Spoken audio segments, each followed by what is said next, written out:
The world watches with bated breath. Tensions are high.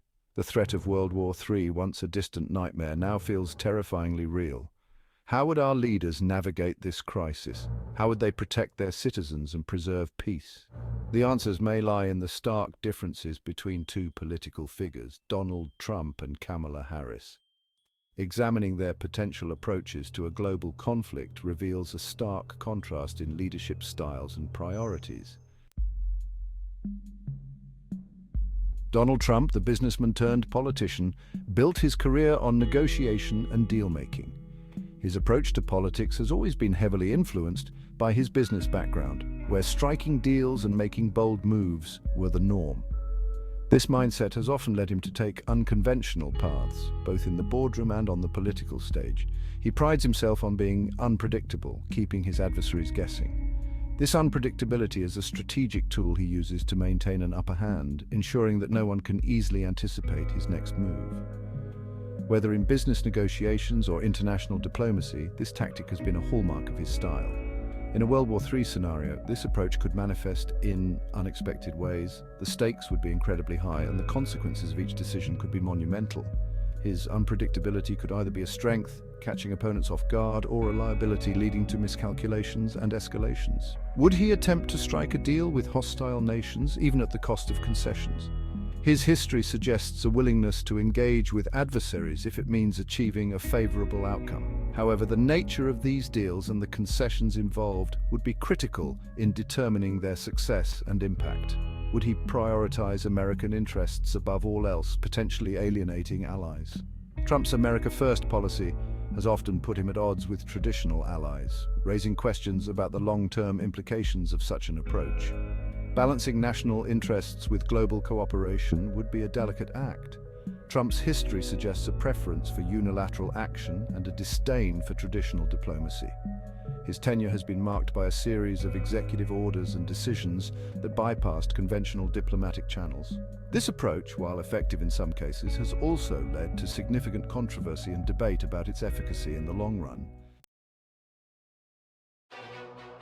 Trump has consistently touted the strength of the American military, increasing defense spending and modernizing its arsenal. In a global conflict, this military might could be both a deterrent and a risk. Trump's rhetoric suggests a willingness to use force, potentially escalating the conflict before all other options are exhausted. His admiration for strongmen leaders raises concerns about his judgment in using military power responsibly. Trump's economic policies have often been characterized by protectionism and a willingness to use tariffs as leverage in international disputes.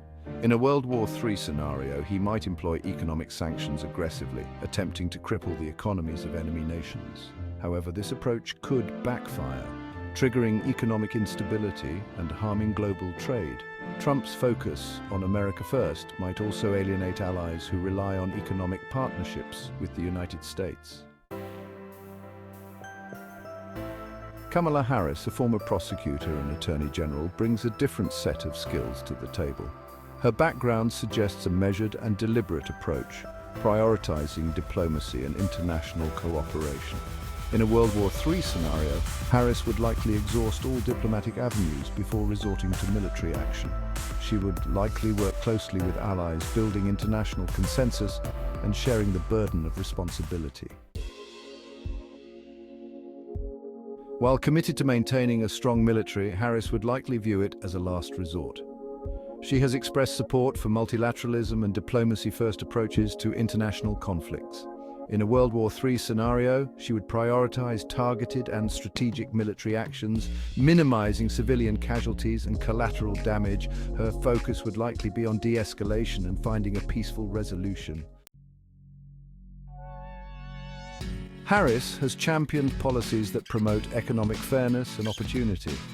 In a World War III scenario, she would likely prioritize global economic stability, recognizing the interconnectedness of the world economy.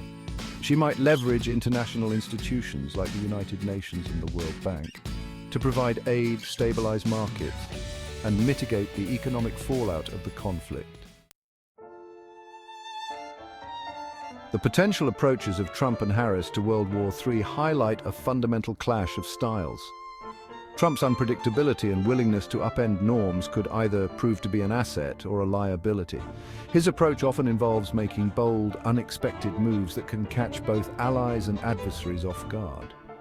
This unpredictability can sometimes lead to quick, decisive actions that might resolve immediate issues but can also create new, unforeseen problems. Trump's focus on American interests above all else might yield short-term gains, but could damage long-term alliances and global stability. His America First policy often prioritizes national interests, sometimes at the expense of international cooperation.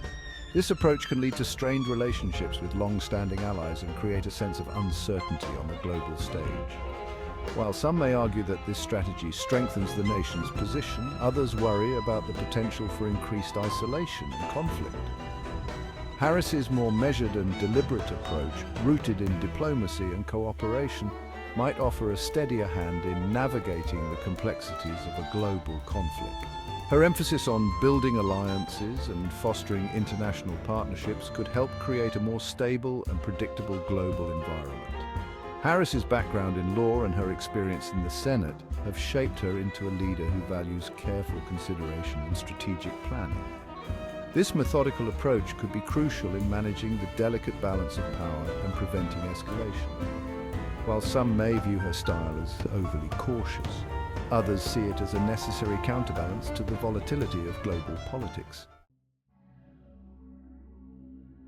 Under a Trump presidency facing World War III, the world would likely hold its breath, unsure of his next move.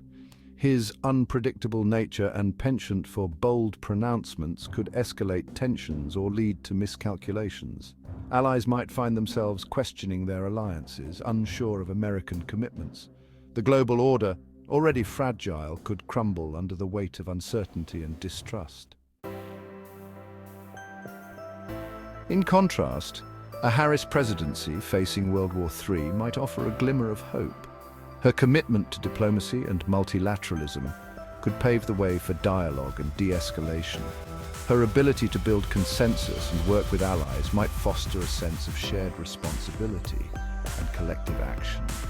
While a peaceful resolution is never guaranteed, Harris's approach might offer the best hope for navigating the treacherous waters of a global conflict. As the world stands at the precipice of a new era, we find ourselves at a critical juncture. The decisions we make today will echo through the corridors of time, shaping the destiny of generations to come. The stakes have never been higher. Every tick of the clock brings us closer to a future that is yet unwritten, a future that holds both promise and peril. The choices our leaders make, the paths they choose, will determine the fate of nations. Their decisions will either lead us towards unity and progress or plunge us into chaos and conflict. The fate of nations hangs in the balance, and the future of humanity is at stake. We are all interconnected, and the ripple effects of these decisions will be felt across the globe. Imagine a world where children can play freely in parks, where diverse communities come together in harmony, and where families can thrive in peace and prosperity. This is the future we must strive for.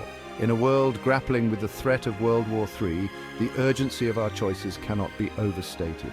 The spectre of conflict looms large, and the consequences of inaction are dire.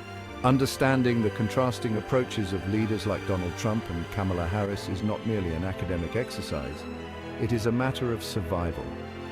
Their visions for the future are starkly different, and the direction they take will have profound implications. It is essential for us to stay informed and engaged. The choices we make at the ballot box, the conversations we have, and the actions we take all contribute to the shaping of our collective future. It is a matter of survival. We must choose wisely. The power to shape our future lies in our hands, and with it, the responsibility to ensure a better world for all. Let us rise to the occasion and make choices that will lead us towards a brighter, more hopeful future.